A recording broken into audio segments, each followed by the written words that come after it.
Our next presenter is ProNoto, and their development partners is Offshoring. Welcome.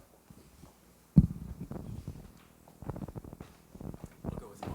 Okay, sounds good. And just push forward. So hi, everyone. Thank you first to PCI and to Ben Franklin Tech Partners for the opportunity to talk about ProNoto. I'm Brian Jenssen. I'm the founder of ProNoto. I'm also a researcher based at the University of Pennsylvania, as well as part of the entrepreneurial science program and a primary care pediatrician at the Children's Hospital of Philadelphia. My team includes Paul Jetson, who has an investment banking background, Tom Alexander, our marketing expert, and Gigi, who's our tech guru. And the company we've been working with is Offshoring. So let me start with the problem. And the problem is one of data overload and a poor system to manage that. When you think about it, you want to make sure that physicians are up to date on new clinical content, new research as it relates to patient care. The problem is there are over 1 million articles published each year just in the biomedical research space alone. What's a physician to do to stay up on date on all this content? On top of that, there's a system called continuing medical education, in which physicians have to get CME credits to maintain their license. There's not much of a system there, though. Physicians spend and really waste $1,000 to $2,000 a year paying people to get those CME credits. And meanwhile, physicians need to stay up to date on actual clinical care issues. If you think, for example, of the recent Zika virus outbreak, and you're trying to stay up to date on all these new articles as they're coming out, what are you to do? The current process is unguided, haphazard, and if you wait for new research to come out, new updates to come out by the time for conferences, the information is often outdated.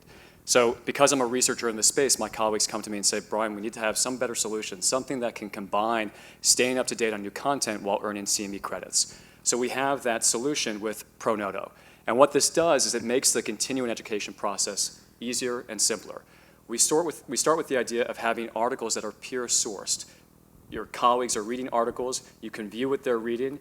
This is a clickable prototype of what we have. You can view what they're reading, you can share content with them, and you can rate that content, all the while seeing what your peers are reading, getting the latest information as it relates to patient care. And what it also does is it counts for CME. You can record, earn, and track all your various CME credits. And what this does is it increases the value of CME for all stakeholders. And those stakeholders include physicians.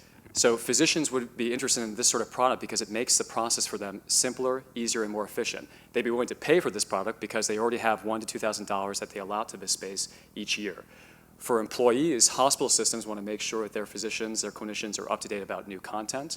They would pay for this because their CME offices already allot $1,000 to $2,000 in the space per physician and clinician. And then you can also think about content producers. They're always looking for ways to get eyes on their products. And working with ProNoto, they pay for the user data of what physicians, what clinicians are reviewing. And our validation testing has shown that this product, ProNoto, is needed.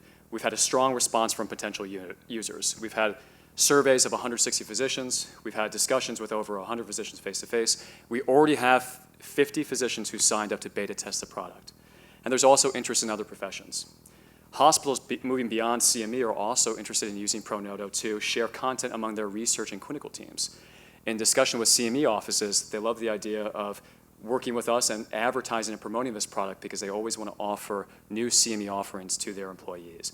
And finally, publishers would also be interested in this. We've had conversations with lead publishers in the pediatric space, and they'd like to collaborate about getting the user data.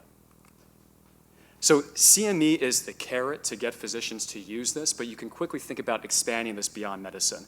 There are over 10 million users just in the medical market. For, as I mentioned, 1 million, there are 1 million physicians in the United States. For every one physician, there's 9 to 10 other clinicians and researchers who also would be interested in this content. And just do a quick back of the envelope calculation. At 5% market penetration, starting at $10 per user from user fees or other stakeholders like CME offices that already have money in this space, revenue would get to $5 million a year. But you can expand that to other professions and expanding the platform. To other professions in the audience who aren't physicians, think about how ProNoto could be of value to you. So the wonderful thing about ProNoto is the platform is scalable. Once we build it, there's a low marginal cost to add additional users. As we start to add users, there's more and more value.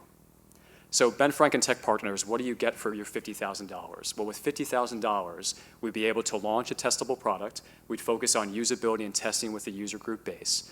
And then from there, we'd start to develop a business plan, kind of refining the revenue stream, getting kind of a larger and larger user base, larger in revenue, and then from there with a significant return on investment. And I'll stop there ahead of time.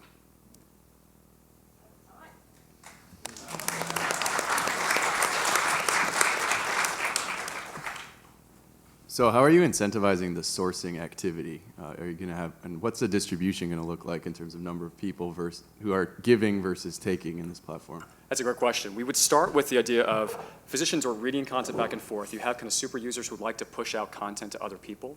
So you incentivize it by offering to those people, for example, the product's free to them, and they could be rating things on a regular basis and pushing out content to other people. The other thing is, too, as you read, we're tracking your CME. So right there, you get a value for physicians because we can record it for them. Next question. So who's your competitors? I mean, it's a big market, great opportunity. Seems like you've got a great product.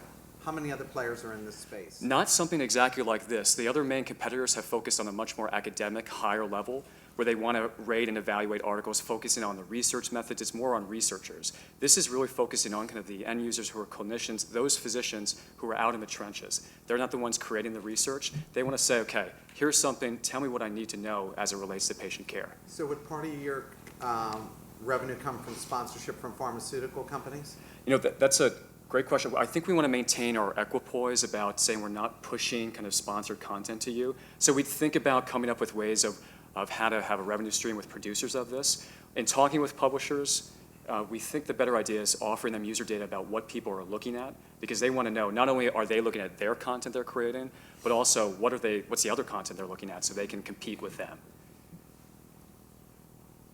So how much of this content is behind paywalls, and how are you managing subscriptions as you're trying to share these articles? Excellent question. The first thing is we have built into the app right now there's proxy servers where if you're a CHOP employee or a Penn employee, you log into the app and you get behind the paywall. For those who are kind of out in the trenches who aren't connected to an academic hub, we'd start with something where we'd either work with sourcing content or they can see kind of previews of articles, which in many ways is enough. Abstracts, for example, are often free, and that's enough content that to draw a conclusion from that work. What's the threshold to have, I'd say, an approved or certified CME credit? I mean, is there a bar for the type of quality in these articles, or what can? Yeah, great question. So there's CME. I didn't go into the nuance of CME. There's multiple category levels. Just for reading articles, you get the lowest category, and that's on your own honor to begin with right now that you're recording those on a regular basis. And talking with our CME offices, they would certify, because we'd show people reviewing this, they would certify this as the highest level, because they want to always come up with new ways of getting their clinicians who are further away from the academic hub connected to this content. As a corollary to that, CMA certification for you to be able to give out CME credits, do you hang your shingle at CHOP or HUB, or do you actually do that as yourself individually as a provider? We would have to, that's what we've been thinking about. You can still get the lowest level CME on your own, but we think that if there's more value there if you're working within the institution too as a way of disseminating this further. So to that, yes, you'd have it kind of starting with CME at CHOP, but CHOP CME would be able to certify it for use outside of the CHOP system.